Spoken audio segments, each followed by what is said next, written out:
అందరికీ నమస్కారం. ఈరోజు రెండు విషయాల గురించి చర్చించుకుందాం. ఒకటి, ఆవును చంపొచ్చా లేదా, రెండు, మైనారిటీస్కి స్వేచ్ఛ రక్షణ భారతదేశంలో ఉందా లేదా చర్చించుకుందాం. ఫస్ట్ ఆఫ్ ఆల్ ఆవుల గురించి. ఈ మధ్యన చూశారు, తెలంగాణలో ఒక లారీతో ఆవులు వస్తే ఈ బీజేపీ కార్యకర్తలు అడ్డడం, ఈలోపు స్థానిక ఎమ్మెల్యే వచ్చి ఆయనే దగ్గరుండి ఆ లారీతో ఆవులు తీసుకెళ్ళడం జరిగింది. ఇక్కడ ఆ సిచ్యువేషన్ అనేది అక్కడ ఎందుకు జరిగింది అనేది మనకు చెప్పండి. అదేదో అప్పుడు ఆల్రెడీ ఒక కేసు నడుస్తుంది, బండి భగీరథ్, దాన్ని డైవర్ట్ చేయడానిక లేకపోతే ఇంకోటి అనేది మనకు అనవసరం విషయం. కానీ ఇక్కడ ఆవుననేది ఆవునే కాదు, జంతువులని చంపడం రాజ్యాంగం ప్రకారం తప్పే. రాజ్యాంగం ప్రకారం తప్పు. అలాగన్నప్పుడు ఆవుని ఇప్పుడు హిందువులు దైవంగా పూజించి ఆ ఆవుని ఎవరు చంపకూడదు అనుకుంటే ఇంకొకరు మేక దైవం అనవచ్చు, ఇంకొకరు కోడి దైవం అనవచ్చు. ఇది ఎప్పటికైనా తేలుతుందా? అనఫిషియల్ గా జంతువుల వధ అనేది జరుగుతుంది మన దేశంలో. దేశంలో కాకుండా ప్రపంచ వ్యాప్తంగా సుమారు 70% ప్రజలు ఈ ఆవు మాంసం, ఎద్దు మాంసం తింటారు.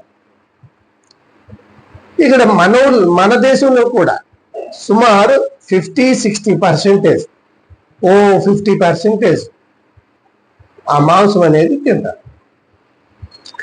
వాళ్ళు ఇప్పుడు ఏంటంటే అది మనకు నచ్చిన దానికి మనం తప్పు అని చెప్పింది, ఇంకో విషయం ఒప్పందం కూడా మన తప్పే. ఇక్కడ హిందువులు ఆలోచన చేయాలి.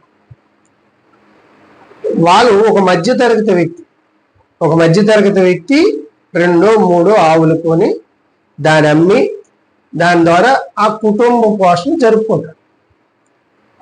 మీరు వెళ్ళి అటువంటి వాళ్ళ మీద మీరు దాడులు చేసి వాళ్ళని ఇబ్బంది పెడతారు.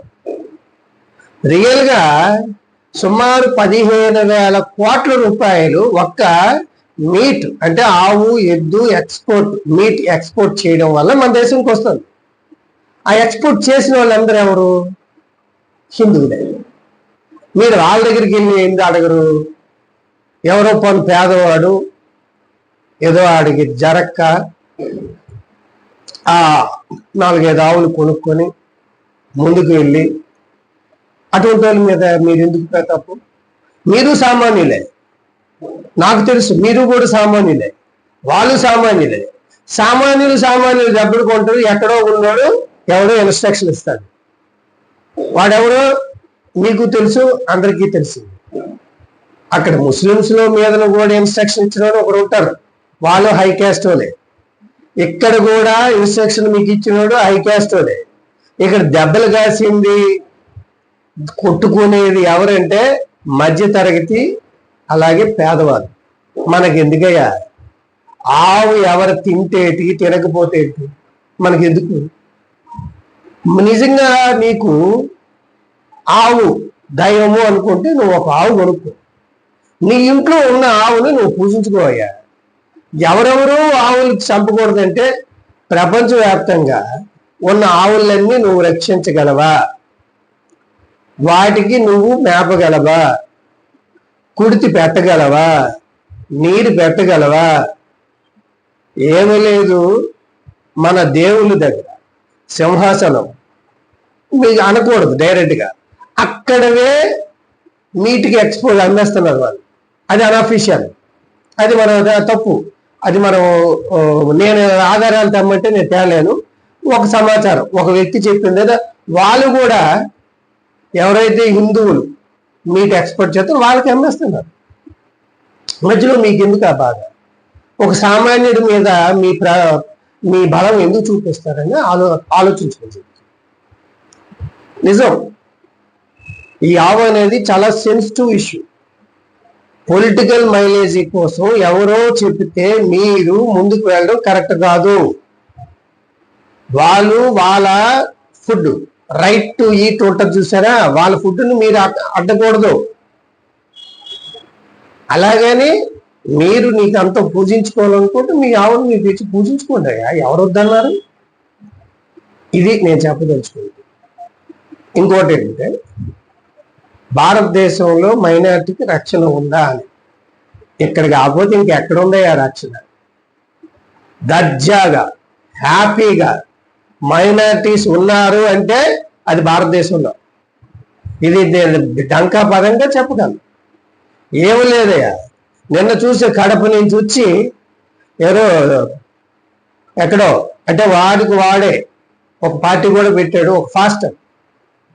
వాడికి వాడే దాడి చేయించుకొని క్రిస్టియన్స్ మీద ఇక్కడ ఏదో దాడి చేస్తాడు, అల్లకొల్లమై అయిపోతుందని ప్రపంచ దేశాలకు తెలియపరచడం కోసం వీళ్ళు ప్రయత్నం చేస్తారంటే, ఒక మైనారిటీ వాళ్ళు, క్రిస్టియానిటీ మైనారిటీ కదా, ఇక్కడ అంత స్వేచ్ఛ లేకపోతే అంత హ్యాపీగా ఉంటాయి, అంత ఆ పని చేస్తాడయ్యా? చెప్పండి, నేను అడుగుతాను. ముస్లిమ్స్ కావచ్చు, క్రిస్టియన్స్ కావచ్చు, దర్జాగా మీరు హిందువుల ఇంట్ల మీదకి వెళ్ళి మరి మీరు మతం మారమని అడుగుతున్నారు. నేను సాక్ష్యం, నేను చూశాను. అటువంటివి తప్పు. మీకు విపరీతమైన స్వేచ్ఛ ఉంది. హిందువు సహనపరుడు. ఆ సహనపరుడు అనే పదానికి అర్థం లేకుండా ఇప్పుడున్న ప్రభుత్వాలు చేస్తున్నారు. అది మీ అందరికీ కూడా తెలుసు. అది మీరు అందుకే మైనారిటీస్ కూడా మీరు ఆలోచన చేయాలి. ఇది మన దేశం. ఈ దేశాల్లో హిందువులు ఉంటారు, ముస్లిమ్స్ ఉంటారు, క్రిస్టియన్స్ ఉంటారు.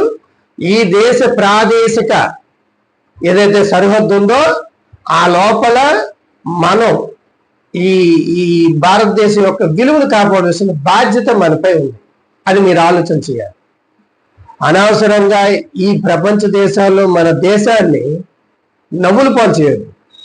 మీకు ఇచ్చిన స్వేచ్ఛని అనుభవించి ప్రశాంతంగా జీవించాలి. ఈ సందర్భంగా నేను తెలియపరుచుస్తాను. అంతేకాదు